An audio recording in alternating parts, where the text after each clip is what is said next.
the prospects are good. And of course, the nice thing about being rich is it doesn't matter if it's a little slow. And how did we get rich? Well, we remembered Grandpa Ingham, and when one of the few opportunities came along, we reached out and seized it.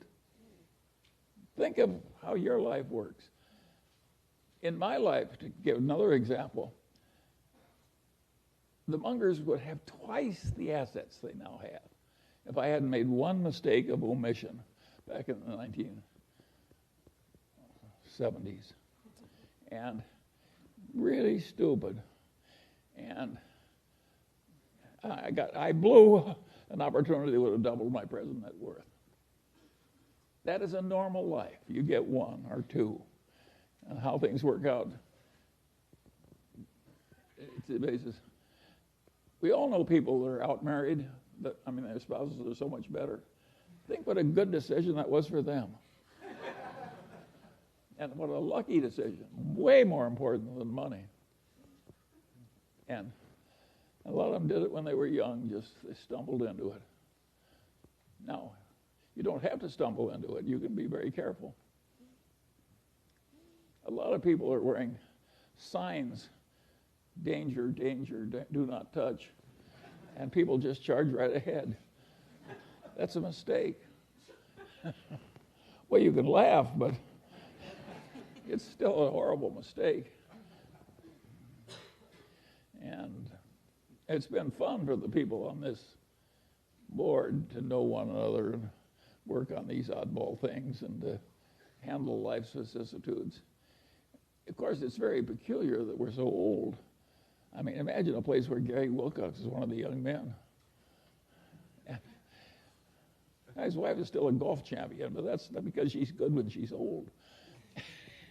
I mean, yeah, it's an amazing group, and that's an interesting example, too.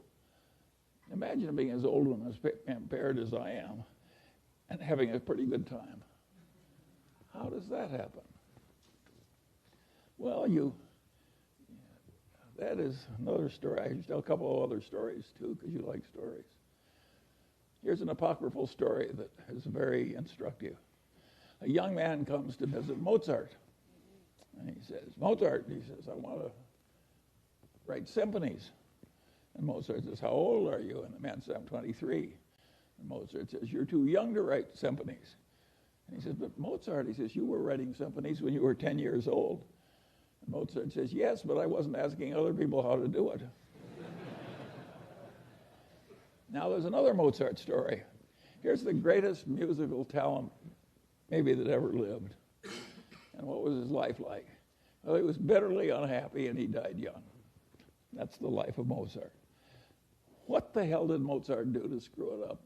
To make himself, well, he did two things that are guaranteed to create a lot of misery. He overspent his income scrupulously. That's number one. That is really stupid.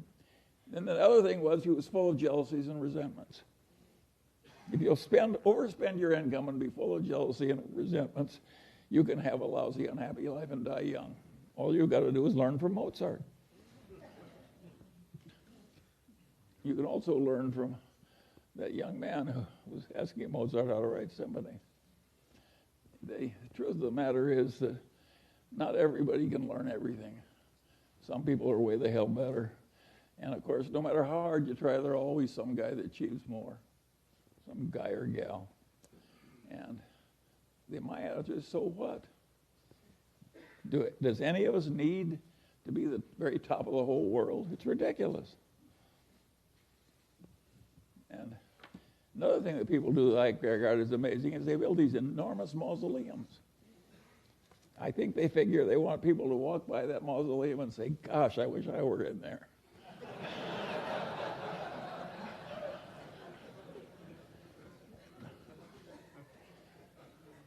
Anyway, you can see we've had some fun as we go along, and it's worked so well, but if you actually figure out how many decisions were made in the history of the Daily Journal Corporation or the history of Berkshire Hathaway, it wasn't very many per year that were meaningful. It's a game of being there all the time and recognizing the rare opportunity when it comes and recognizing that a normal human allotment is to not have very many. Now, there's a very confident bunch of people who sell securities who act as though they've got an endless supply of wonderful opportunities. Well, those people are the equivalent of the racetrack tout. They're not even respectable. It's not a good way to live your life, to pretend to know a lot of stuff you don't know and pretend to furnish you a lot of opportunities you're not furnishing. And my advice to you is avoid those people, but not if you're running a stock brokerage firm. You need them. But it's not the right way to make money. And this business of controlling the costs and living simply, and that was the secret. How much money? Warren and I had tiny little bits of money. We always underspent our incomes, and we invested, and if you live long enough, you end up rich. It's not very complicated. And now there is a part of life which is, how do you scramble out of your mistakes without them costing too much? And we've done some of that too. And if you look at Berkshire Hathaway, think of its founding businesses: a doomed department store, a doomed New England textile company, and a doomed trading stamp company. Out of that came Berkshire Hathaway. Now, we handled those losing hands pretty well, and we bought into them very cheaply.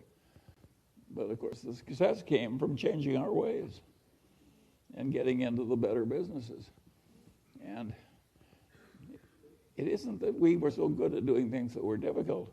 We were good at avoiding things that were difficult, finding things that are easy. By the way, when we bought the Daily Journal, that was easy. And what we're doing now in this software business is difficult. But due to the accident of these good associations and the fact that these old colleagues have lived so long, we're doing pretty well in the new business. It has potential. And it's fun to do. And how many declining newspapers have hundreds of millions of marketable securities lying around and a new business with some promise?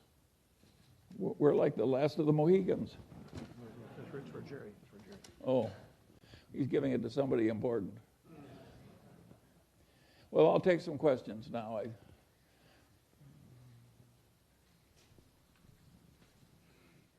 We need some system of order.